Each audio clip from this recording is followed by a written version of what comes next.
Making these city scenes can seem really daunting and tricky, but there's a couple things you can do to speed up the process a lot and get something looking nice really quickly.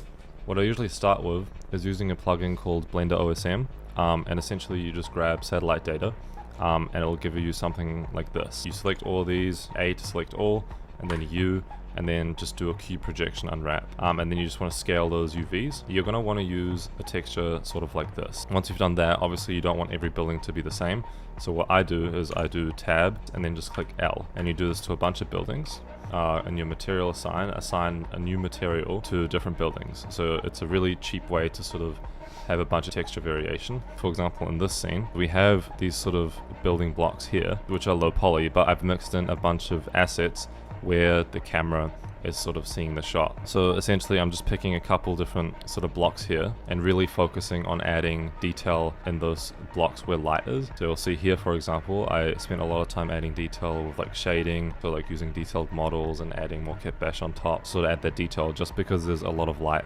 in this sort of section here.